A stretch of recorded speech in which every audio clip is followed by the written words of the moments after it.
What's going on, guys? It's Jimmy here. Welcome to our daily show where we discuss the fourth stimulus package update, daily news, everything going on here in our country, in Washington, D.C., money, investing, the stock market, inflation, the economy, everything you need to know about on a daily basis on here on our YouTube channel here. Remember that new videos come out here every day at 10 a.m., 3 p.m., and 8 p.m. Eastern Standard Time. If you haven't subscribed yet, make sure to subscribe down below so you don't miss out on new videos. It's completely free to do so. I will keep you up to date with everything going on here in our country. And if you find these videos helpful, don't forget to hit the like button for us down below. First of all, we're going to talk about Senator Joe Manchin and the newest thing coming out here about the stimulus package that could prevent a problem here with Senator Lindsey Graham, a Republican senator who's campaigning for Joe Manchin to vote against this stimulus package. First, let's talk about the stimulus package, the Build Back Better package. Interesting thing that's just coming about here now in the last 24 to 48 hours is Joe Manchin and now Senator Lindsey Graham and the Republican stance on how they're battling against the Build Back Better package is the cost and the Congressional Budget Office cost and their argument against the Build Back Better package and how they're combating it. The Republican argument is kind of the cost on how it would go for years after this package. Okay, so the current package only goes for so many years depending on each plan. And the Republican argument is, well, what about after this plan is over? Aren't these plans going to continue on for many years afterwards? Here's what Republican Senator Lindsey Graham had to say. It's a long speech. I've cut it down to a couple sections here that you need to say, but he's talking directly or campaigning directly to Joe Manchin here, trying to get Joe Manchin to vote no on this next Build Back Better package. Check this out. I'm Senator Graham from South Carolina. I'm the ranking member, the lead Republican on the Budget Committee. And we have some news to share with the American people about the true cost of Build Back Better. And what started this conversation was a belief by Senator Manchin and many others about the original score. The original bill was scored at $1.75 trillion in cost.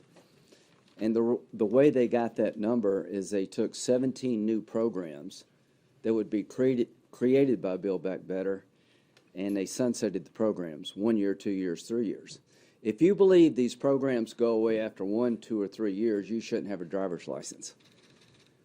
Ronald Reagan said the closest thing to immortality on earth is a government program. We all know that the child tax credits are not going to go away after a year.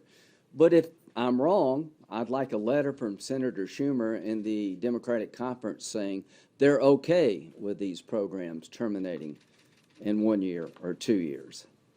The reason they put a sunset on the program is to lower the cost. It's a budget gimmick. And here's what Senator Manchin said. What I see are shell games and budget gimmicks that make the real cost of this so-called $1.7 trillion bill estimated to be twice as high if the programs are extended or made permanent. Joe said that November the 1st, 2021. What did I do? I asked the Congressional Budget Office to give a score on Build Back Better, assuming the programs don't go away, they stay in place for 10 years, which is reality. That is the reality of Washington. These programs will not sunset. They will continue for a 10-year period. And here is what we got. All right. Total cost. Instead of $1.775 trillion, the true cost goes to $4.9 trillion, over twice. If you do away with the budget gimmicks over a 10-year period, the cost of Build Back Better is $4.9 trillion, not $1.75. The effect on the deficit with gimmicks is $365 billion over 10 years. Without gimmicks, the deficit increases to $3 trillion. An 8-fold increase. I am urging the Democratic Party to stop the madness, stop Build Back Better, because Build Back Better is going to be a death blow to our economy. The provisions in the bill will dramatically increase energy cost. And what did we learn today? That inflation today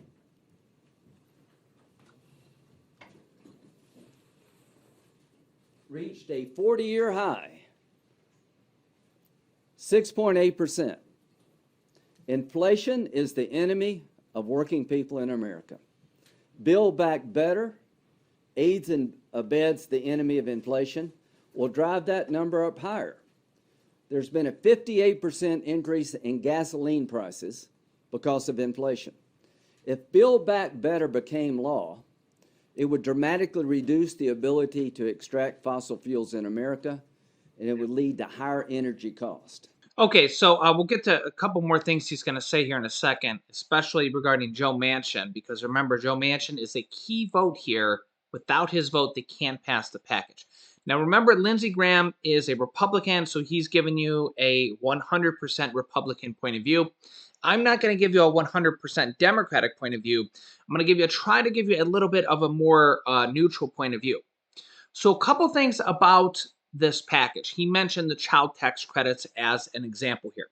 So number one, the child tax credits have been around for, I think it's 23 years, okay?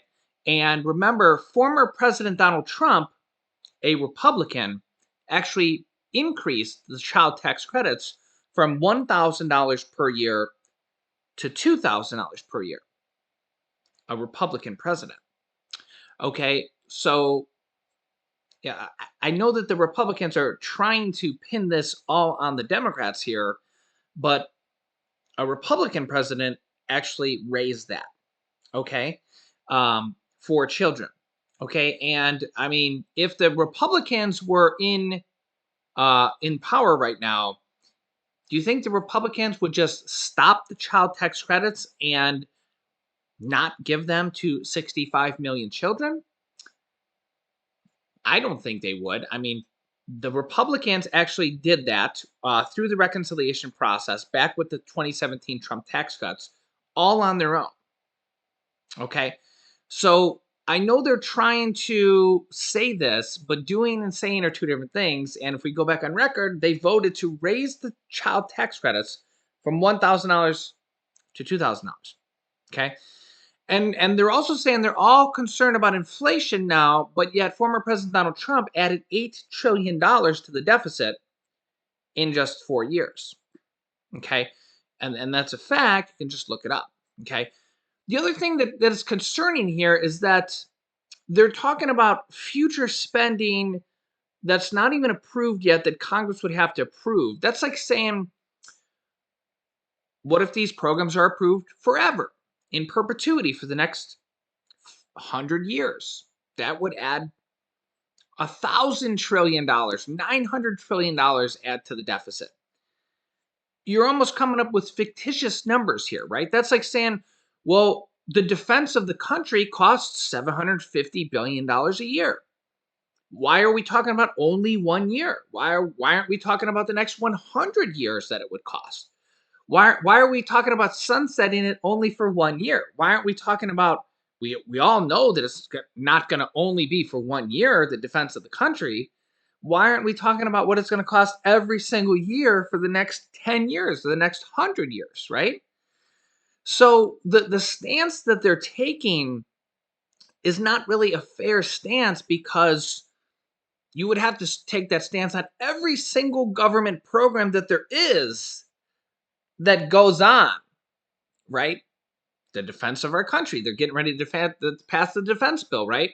Well, the defense of our country doesn't go on for only 1 year, but they're only passing it for 1 year. They just passed the government funding bill. They didn't even pass it for 1 year. They only passed it till February 18th. Why aren't they talking about, well, that's not going to be funded only till February 18th. Why aren't they talking about funding that for the next 100 years? You see the problem with that argument? It's not really fair to say that, because when you fund a program or you fund a bill, you fund it for a specific amount of time because that's what it's voted on. And then when it has to come up again and get voted on again and passed by a future Congress. Every future Congress has to vote on it again and either pass it or not. You can't say, oh, well, what is this going to cost us for the next 10 years or the next 100 years? Because it may or may not pass. A future Congress could be controlled completely by Republicans. And Republicans could vote it down if they want to. Remember, back in 2017 and 2018, Republicans controlled the House, the Senate, and the presidency under former President Donald Trump, and they raised the child tax credits from $1,000 to $2,000. Now, I'm just using the child tax credits as an example. There's benefits in here for seniors. They're expanding Medicare coverage.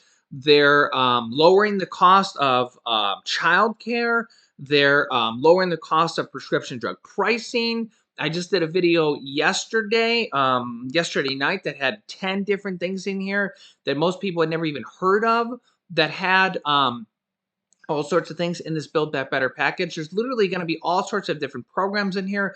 There's $25 billion of rental assistance. I mean, there's all sorts of different things in this package. You know, there's energy assistance in here. There's $150 billion of low-income housing assistance. They're literally going to be building low-income housing across the country. I mean, all sorts of different things in this package, right? So you can't really say, well, what if they continue building housing for the next 10 years or the next 100 years, right? It's not really an apples to apples comparison, right? But if I go back to the Republican point of view, it is fair to say that I don't think that the Democrats do want to end programs like the child tax credits. But we are on the brink of them ending. I mean, the December 15th payment is going to be the last monthly payment. Now, the first 6 months of those payments are going to go out again in the new year because those are due on your tax return. But as of right now, there's not a January 15th payment scheduled to go out because they haven't passed the package. And at this point, if they don't pass the package soon, there's not going to be a January 15th payment. So just keep that in mind. But if the roles were reversed, and if Republicans controlled the House, the Senate, and the presidency, I think that they would also be passing an extension of the child tax credits because Republicans are in favor of the child tax credit as well. They're just not in favor of it now because Democrats are in favor, or the Democrats are in power of everything. So now that Democrats are in power of everything, they're just kind of against everything because Democrats are in power, right? But if we go back a few years ago, it was the Republicans who were passing the child tax credits. If you get what I'm saying here, Republicans are just against everything right now because it's the Democrats passing everything. It's a very political, I don't like everything because it's the Democrats passing it. A few years ago, the Democrats were doing the same thing. They didn't like anything that the Republicans were passing with the 2017 Trump tax cuts. That's politics, everybody. That's America. Unfortunately, that's how it works. Senator, you talk about Joe Manchin. What kind of conversations have you I had? talked to him this morning. Okay, and so help us understand kind of the contours of those conversations, and also too, where do you think he is on supporting Build Back Better based on what you all have discussed? So Joe had a conversation with some business people. And he was worried about the fact that when you add up all the money we spent since COVID, it's larger than what we spent on World War II. Back in November, just a little over a month ago, he believed that this budget bill written was full of gimmicks. And when you take those gimmicks out, you see the cost. He said, wow, that's even more than Wharton.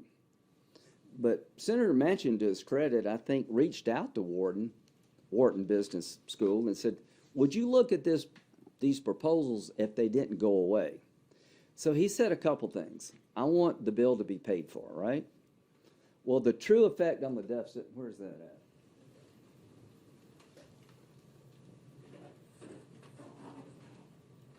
Assuming the programs continue, which they will, you've got to find $3 trillion worth of offsets. I don't believe it's possible to find $3 trillion of offsets without wrecking the economy. Are you going to raise taxes by $3 trillion? Or are you going to cut the government by $3 trillion? So what I think will happen is that Joe will take these numbers and he will start making decisions about what comes next. And my hope is that Senator Manchin would say, stop, shelve Build Back Better until we find better answers to where inflation is headed. That the 1-2 punch of the CBO score showing the bill much more expensive and record high inflation after 40 years, I think will give Senator Manchin great pause. And what I would ask him to do, if you believe we should pause, count me in, Joe, with sitting down with you and others to find a way to lower inflation, deal with the supply chain, and maybe come up with a new bipartisan bill to address some of the needs of the American people that we actually can pay for. So now here's a couple things to think about. Now let's think about some of the things in this bill. Reducing the cost of prescription drug pricing for tens of millions of Americans. Do we not want to pass that? So, like, if we don't pass that bill, do we not want to lower the cost of prescription drug pricing for over 100 million Americans? Reducing the cost of childcare for tens of millions of Americans. Is that something we don't want to do? Like, the average cost of childcare for working families is like $10,000. In some states, it's as high as $20,000. Do we not want to do that? I mean, do we not want to expand Medicare benefits for seniors? Right now, they want to add hearing and hearing aid benefits to seniors. They're also we're trying to add vision and dental. It's also those possibilities that could come in the next package as well as Social Security benefits. We have several new proposals. If you've been watching the channel, you know that we have a lot of different senators and congressmen and congresswomen pushing to expand Social Security benefits and how to pay for them as well, make Social Security solvent. Basically, high income earners would pay a little bit more Social Security taxes and help fund Social Security, and also raise Social Security benefits for seniors, for people on Social Security. Is that something we don't want to do? Do we want to have seniors who work their whole lives live in poverty? People on SSI, SSDI, people with disabilities, people on Social Security, people retired. Do we want to have people live in poverty? Do we want to have people that are retired on Medicare and Medicaid not have hearing, dental, and vision? Is this something that we want for our country? Well, if we don't pass this package and the next package, that's what we're looking at. Is that something that we want? Well, if we don't pass this and the next one, that's what we're looking at, guys. Do we not want to take care of our children? Do we not want to give $250 to $300 per month in the child tax credits? Remember, these have been going on for 23 years. Okay, they haven't always been that high, but of course, we know the worth of the dollar is not nearly what it is now, right? I mean, we know that $300 now is not what $300 was 20 years ago, right? And we know that about 50% of that money goes to literally directly to feeding children. Okay, and probably the other 50% of it probably goes to housing children, paying for clothing, and I mean, they literally have said that like 50% of that has taken children out of childhood poverty. And remember, it's been around for 23 years, right? So if you take that away, I mean, what is going to happen to children living in poverty, right? We want to reduce the cost of prescription drug pricing. Right. I mean, when you just think about all the paid family and medical leave, we're the only country in the world, first world country. I always forget to say that, and then I remember to say it. We're the only first world country in the world to not offer paid family and medical leave on a national basis from our government. We're the only country to not offer this. We're also one of the only first world countries to not offer preschool paid for on a national level by our government. Okay. I know that some states offer it, but like, for example, in Ohio, they don't offer it. If you want to send your kid to preschool, it's literally thousands of dollars. Thousands of dollars. We didn't send Julian to preschool this year. He's only 3.5 years old, and just the whole risk of COVID and him not being vaccinated as a 3-year-old, we just decided to have him stay home. But if we did send him, it's literally no joke, thousands and thousands of dollars. It's like $200 a week at the like minimum. That's $800 a month. If you think about that, that's like $10,000 a year. Yeah, it's it's a lot of money. $10,000 a year. And again, we're one of the only first world countries that don't offer preschool paid for. I know there's a few states that pay for it. I've seen that in the comments. I don't know what out of all 50 states, which states paid for it or not. But I know a lot of states don't pay for it. Okay, and that's why they want to include that in this package. There's so many things in this package, guys, that they want to like reduce costs for. Seniors, people with children, lowering the cost of prescription drug pricing, paid family and medical leave, $25 billion more in rental assistance, low income housing, $150 billion of that. There's also in-home senior care, all sorts of different things in here. I just did a video last night that has 10 other things in there that you probably never knew of. I'll link you to that here in a moment. But when you think about a lot of the things in this bill, you're like, why haven't we had this to begin with?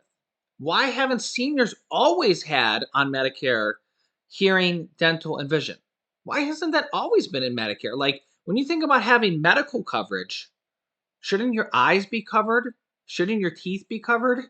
Speaking of, last night I actually had a tooth pulled, and I filmed my third video a little bit early, and then I had to rush off and get a tooth pulled, and it literally, literally still hurts me. But yeah, I literally had a tooth pulled last night. It was it's my tooth before my wisdom tooth. I've had all my wisdom teeth removed, and yeah, they had to remove it's like what do you call that, a molar? And uh, what an experience. He's pulling it, and it cracked in half, and it felt like my skull cracked in half. It was just like the loudest crack. But hey, I'm still here with you guys, right? Filmed my third video a little bit beforehand because I knew I wasn't going to film an 8 p.m. video. And then, after getting my tooth pulled, so I filmed it a little bit, and then a little bit early, and then I jetted off to the dentist and got my tooth pulled. But yeah, that wasn't fun. But when you think about having like medical coverage, like why, when we think about Medicare, why isn't hearing, dental, and vision coverage? I know some people get that coverage, they have to pay extra for it, but why do you have to pay extra for it? Why isn't it covered? And if they get it covered, then you won't have to pay extra for it. You can save that extra money and not have to pay extra for it. And the vast majority of seniors don't have that coverage because they can't afford to pay extra for it. Yeah, and really when you kind of start to think about all the different things in this package, and really kind of this is just kind of some of the things in this package, right? And we did that video yesterday with kind of some of the other things in the package. Some of the things I didn't even know because they're literally changing the package all the time. The bill is thousands of pages, right? And once they pass the package, we're going to learn a lot more, right? And then there's going to be another package after this, hopefully with Social Security raises and a lot more. Kind of makes you wonder why these things haven't been a part of our country all the time. So I get what the Republicans are saying. My personal thought about the national deficit is it, in a way, it kind of really doesn't matter. I get the whole inflation thing, but inflation is going on everywhere in the world right now. Because I study this stuff. And remember, the cost of vegetables alone in China just went up by 30%. Just an example. So it's not just a US thing, right? It's not just because the US passed stimulus packages or anything. Inflation is going on everywhere in the world because of the US, or the country, or the world is coming out of recessions. It's just kind of a world thing right now. It's not because the US past stimulus packages. The whole world is going through the same kind of recessionary and coming out of it, and things. It's a global thing right now. You know what I'm saying? So it's not just a US thing only. And the whole world is dealing with gas prices. The whole world is dealing with inflation. The whole world is dealing with supply chains right now. If you look into that, you'll literally see it's happening across the world. But I really do think going forward that a lot of people in our economy, or in our country and in our economy, really need a lot of help. Really need a lot of help. And when you think about like seniors as an example, people that have worked their whole lives and are now retired shouldn't be living in poverty. Shouldn't have not have these medical coverage. There's so many of these things that are like, and you talk about paid family and medical leave, like how are we the only country in the world to not have this? And when you start to think about this, and when you talk about child tax credits, it's kind of like child support from the government. When you look at other first world countries, they've had this for so long. And when you kind of start to compare us to other countries, it's like, oh, other countries have been already doing this forever. Well, we've had the child tax credits for 23 years, right? But now they've kind of expanded it so everybody gets it and they get it on a monthly basis. So people actually pay their bills with it and they're paying for food with it, and they're not just blowing it and spending it all when they get their tax return, and they're not just like, going rushing out and buying an iPhone and then it's gone for the whole year.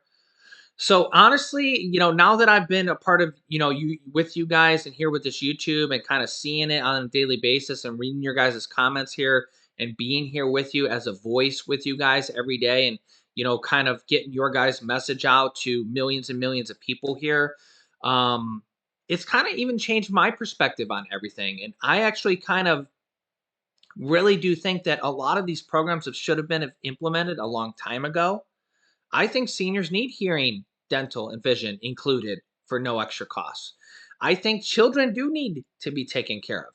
I think low income, no income, people on disability, people on Social Security do need raises. I think that nobody should be living in poverty, especially if they're retired and they've worked their whole lives.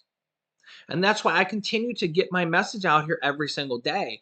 I know who watches my show. I've been reached out to from people in Congress. I've been reached out to from very, I'll say, powerful people, but people that do have a voice besides just me here talking to millions of people here. So that's why I continue to not only be a voice, but also be a voice kind of for you guys. And I'm here with you guys every single day. And we're going to just keep on talking. We're going to keep on getting our message out here, and we'll see where it goes, right? I mean, we're going to keep on pushing. We're going to keep on talking to Congress, and hopefully we'll keep on getting our message out there. I mean, honestly, I know that we've made a difference, and I know because I've been reached out to by several different people along the way. And let me know your thoughts. Keep reaching out to your congressman as well. Email them, tweet them, call them, write them. I know that makes a difference as well. I've seen the difference in the past. I'll keep you up to date here. Remember that new videos come out here on our YouTube channel every day at 10 a.m., 3 p.m., and 8 p.m. Eastern Standard Time. And remember, it's completely free to subscribe. Literally just click subscribe. It costs you nothing. And I will keep you up to date here every day. You can click here to watch my newest video next. This top video is our newest video on Social Security raises and what could be coming in the future. And this bottom video is how to apply for rental assistance. I've had thousands of viewers get up to 12 months of their rent paid for from the third stimulus check package. So click on one of those videos next. Thanks, guys, and I'll see you in the next video.